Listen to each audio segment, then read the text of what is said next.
My fellow Americans, today I want to update the world on our efforts to prevent Iran from acquiring a nuclear weapon. The Iranian regime is the leading state sponsor of terror. It exports dangerous missiles, fuels conflicts across the Middle East, and supports terrorist proxies and militias such as Hezbollah, Hamas, the Taliban, and Al-Qaeda. Over the years, Iran and its proxies have bombed American embassies and military installations, murdered hundreds of American service members, and kidnapped, imprisoned, and tortured American citizens. The Iranian regime has funded its long reign of chaos and terror by plundering the wealth of its own people. No action taken by the regime has been more dangerous than its pursuit of nuclear weapons and the means of delivering them. In 2015, the previous administration joined with other nations in a deal regarding Iran's nuclear program. This agreement was known as the Joint Comprehensive Plan of Action, or JCPOA. In theory, the so-called Iran deal was supposed to protect the United States and our allies from the lunacy of an Iranian nuclear bomb, a weapon that will only endanger the survival of the Iranian regime. In fact, the deal allowed Iran to continue enriching uranium and, over time, reach the brink of a nuclear breakout. The deal lifted crippling economic sanctions on Iran in exchange for very weak limits on the regime's nuclear activity and no limits at all on its other malign behavior, including its sinister activities in Syria, Yemen, and other places all around the world. In other words, at the point when the United States had maximum leverage, this disastrous deal gave this regime, and it's a regime of great terror, many billions of dollars, some of it in actual cash. A great embarrassment to me as a citizen and to all citizens of the United States. A constructive deal could easily have been struck at the time, but it wasn't. At the heart of the Iran deal was a giant fiction that a murderous regime desired only a peaceful nuclear energy program. Today, we have definitive proof that this Iranian promise was a lie. Last week, Israel published intelligence documents long concealed by Iran, conclusively showing the Iranian regime and its history of pursuing nuclear weapons. The fact is, this was a horrible one-sided deal that should have never, ever been made. It didn't bring calm, it didn't bring peace, and it never will. In the years since the deal was reached, Iran's military budget has grown by almost 40%, while its economy is doing very badly. After the sanctions were lifted, the dictatorship used its new funds to build nuclear-capable missiles, support terrorism, and cause havoc throughout the Middle East and beyond. The agreement was so poorly negotiated that even if Iran fully complies, the regime can still be on the verge of a nuclear breakout in just a short period of time. The deal's sunset provisions are totally unacceptable. If I allowed this deal to stand, there would soon be a nuclear arms race in the Middle East. Everyone would want their weapons ready by the time Iran had theirs. Making matters worse, the deal's inspection provisions lack adequate mechanisms to prevent, detect, and punish cheating, and don't even have the unqualified right to inspect many important locations, including military facilities. Not only does the deal fail to halt Iran's nuclear ambitions, but it also fails to address the regime's development of ballistic missiles that could deliver nuclear warheads. Finally, the deal does nothing to constrain Iran's destabilizing activities, including its support for terrorism. Since the agreement, Iran's bloody ambitions have grown only more brazen. In light of these glaring flaws, I announced last October that the Iran deal must either be renegotiated or terminated. 3 months later, on January 12th, I repeated these conditions.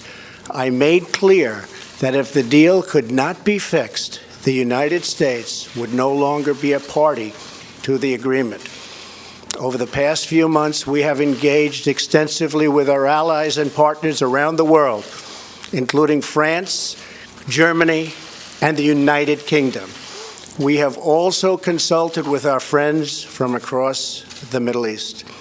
We are unified in our understanding of the threat and in our conviction that Iran must never acquire a nuclear weapon.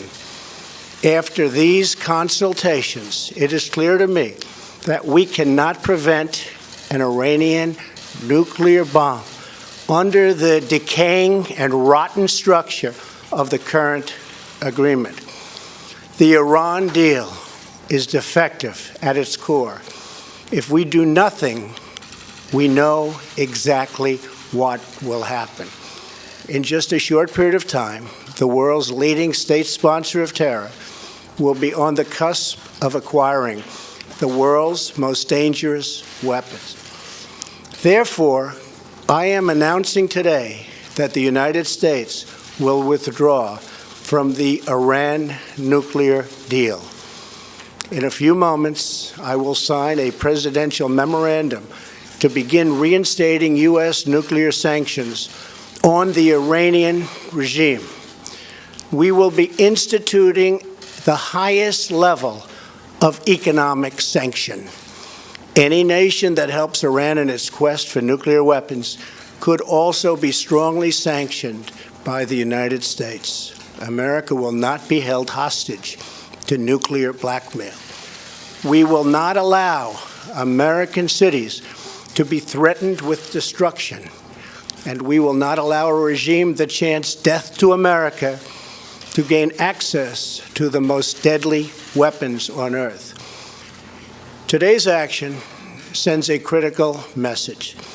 The United States no longer makes empty threats. When I make promises, I keep them.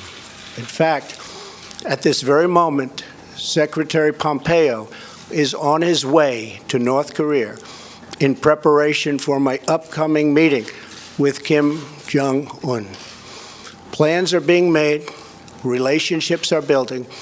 Hopefully a deal will happen, and with the help of China, South Korea, and Japan, a future of great prosperity and security can be achieved for everyone.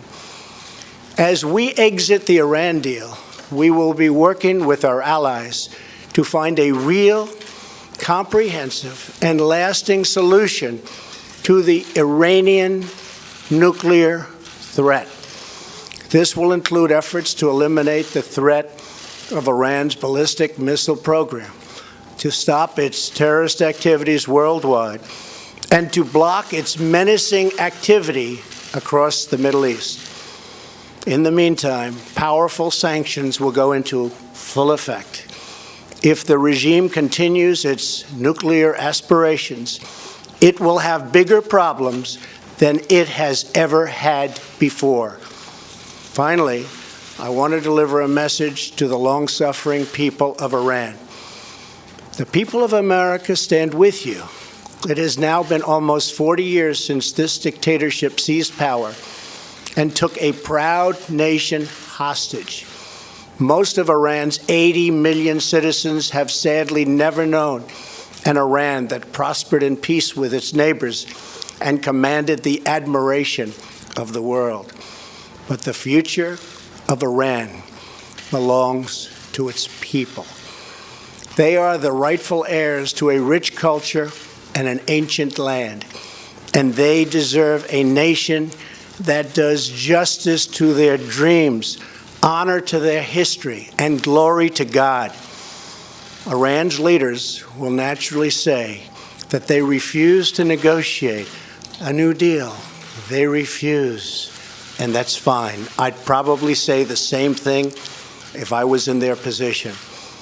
But the fact is, they are going to want to make a new and lasting deal, one that benefits all of Iran and the Iranian people. When they do, I am ready, willing, and able. Great things can happen for Iran, and great things can happen for the peace and stability that we all want in the Middle East. There has been enough suffering, death, and destruction. Let it end now.